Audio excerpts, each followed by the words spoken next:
ఆవిర్భావ దినోత్సవం సందర్భంగా ఈ రోజున 53వ డివిజన్ స్థానికంగా ఇక్కడ మరి పొట్నూరు శ్రీనివాసరావు గారు, రేకపల్లి శ్రీనివాసరావు గారు, మోహన్ రావు గారు మరియు కమిటీ సభ్యులందరూ కూడా ఉన్నారు. వారి ఆధ్వర్యంలో జెండా ఈ రోజున ఇక్కడ ఎగరేయడం జరిగింది.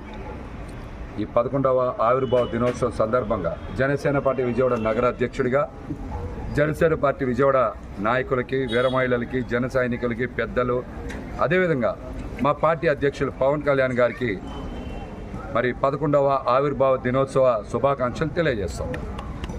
పవన్ కళ్యాణ్ గారు పార్టీని అనేక ఇబ్బందుల మధ్య, ఒడిదుడుకుల మధ్య, ప్రతికూల పరిస్థితుల మధ్య పార్టీని ఏర్పాటు చేశారు. మరి పార్టీ ఏర్పాటు చేసిన తర్వాత 5 సంవత్సరాల పాటు పోటీ చేయకపోయినా ఈ రాష్ట్రం బాగుండాలి, ప్రజలు బాగుండాలి అనే ఒక గొప్ప ఉద్దేశంతో ఒక్క పదవి కూడా ఆశించకుండా ఆయన ఆ రోజున తెలుగుదేశం, భారతీయ జనతా పార్టీలకు సంపూర్ణ మద్దతు ఇచ్చారు. ఈ రాష్ట్రంలో అధికారంలోకి రావడానికి ఆయన ఎంతో కష్టపడ్డారు, కృషి చేశారు. 2019కి ముందు నుంచి మీరు చూస్తే, ఒక ఏడాదిన్నర ముందు నుంచి చూస్తే ఈ రోజు వరకు కూడా జనసేన పార్టీ క్షేత్రస్థాయిలో నిలబడడానికి, పునాదులు వేసుకోవడానికి పవన్ కళ్యాణ్ గారు ఎంతో కష్టపడ్డారు. అన్ని ప్రతికూల పరిస్థితులే కదా. చాలామంది ఈ రోజున పార్టీ గురించి మాట్లాడుతున్నారంటే పార్టీ వేదిక ఉండబట్టే మాట్లాడుతున్నారు, జనసేన పార్టీ ఉండబట్టే మాట్లాడుతున్నారు, పవన్ కళ్యాణ్ గారు ఈ పార్టీ పెట్టబట్టే మాట్లాడుతున్నారు. లేకపోతే మీరందరూ ఎక్కడ ఉండేవాళ్ళు కూడా ఒకసారి ఆలోచన చేయాలి. మరి పార్టీ 2019లో పోటీ చేసింది, ప్రతికూల ఫలితాలు వచ్చినాయి.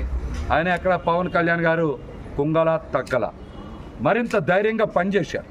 అందరికీ అందుబాటులో ఉన్నారు, ప్రజలకు అందుబాటులో ఉన్నారు. ఈ రాష్ట్రం అభివృద్ధి చెందాలని ఆకాంక్షించారు. పార్టీని క్షేత్రస్థాయిలో నిర్మాణం చేసే దిశగా మీరు చూస్తే స్థానిక సంస్థల ఎన్నికల్లో 1,00,000 మందికి పైగా కొత్త వాళ్ళని పోటీలో నిలబెట్టారు.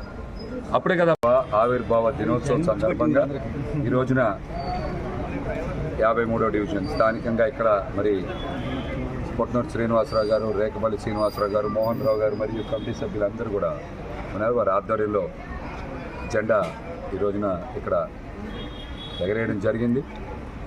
ఈ 11వ ఆవిర్భావ దినోత్సవం సందర్భంగా జనసేన పార్టీ విజయవాడ నగర అధ్యక్షుడిగా జనసేన పార్టీ విజయవాడ నాయకులకి, వీర మహిళలకి, జన సైనికులకి, పెద్దలు, అదేవిధంగా మా పార్టీ అధ్యక్షులు పవన్ కళ్యాణ్ గారికి మరి 11వ ఆవిర్భావ దినోత్సవ శుభాకాంక్షలు తెలియజేస్తాం.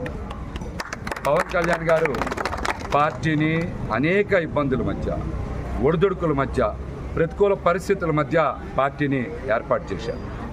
మరి పార్టీ ఏర్పాటు చేసిన తర్వాత 5 సంవత్సరాల పాటు పోటీ చేయకపోయినా ఈ రాష్ట్రం బాగుండాలి, ప్రజలు బాగుండాలి అనే ఒక గొప్ప ఉద్దేశంతో ఒక్క పదవి కూడా ఆశించకుండా ఆయన ఆ రోజున తెలుగుదేశం, భారతీయ జనతా పార్టీలకు సంపూర్ణ మద్దతు ఇచ్చారు.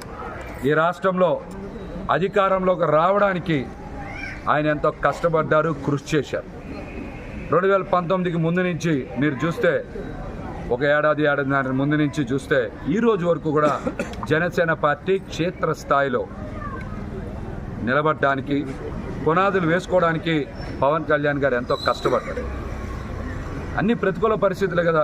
చాలామంది ఈ రోజున పార్టీ గురించి మాట్లాడుతున్నారంటే పార్టీ వేదిక ఉండబట్టే మాట్లాడుతున్నారు, జనసేన పార్టీ ఉండబట్టే మాట్లాడుతున్నారు, పవన్ కళ్యాణ్ గారు ఈ పార్టీ పెట్టబట్టే మాట్లాడుతున్నారు. లేకపోతే మీరందరూ ఎక్కడ ఉండేవాళ్ళు కూడా ఒకసారి ఆలోచన చేయాలి. మరి పార్టీ 2019లో పోటీ చేసింది, ప్రతికూల ఫలితాలు వచ్చినాయి. ఆయన ఎక్కడ పవన్ కళ్యాణ్ గారు కుంగల తగ్గల, మరింత ధైర్యంగా పనిచేశారు. అందరికీ అందుబాటులో ఉన్నారు, ప్రజలకు అందుబాటులో ఉన్నారు. ఈ రాష్ట్రం అభివృద్ధి చెందాలని ఆకాంక్షించారు. పార్టీని క్షేత్రస్థాయిలో నిర్మాణం చేసే దిశగా మీరు చూస్తే స్థానిక సంస్థల ఎన్నికల్లో 1,00,000 మందికి పైగా కొత్త వాళ్ళని పోటీలో నిలబెట్టారు. అప్పుడే కదా. ఇప్పుడు ఆపరేషన్ లేకుండానే మోకాళ్లకు ప్లాస్మా ట్రీట్మెంట్, మీ ఆర్థోపెడిక్ సమస్యలన్నిటికీ రోబోటిక్ టెక్నాలజీ ద్వారా తక్కువ ఖర్చుతో శాశ్వత పరిష్కారం, ఫ్రీ కన్సల్టేషన్, ప్రతి ట్రీట్మెంట్ పై 20% డిస్కౌంట్. ఈ ఆఫర్ కొద్ది రోజులు మాత్రమే, త్వరపడండి. V9 hospitals 9281465842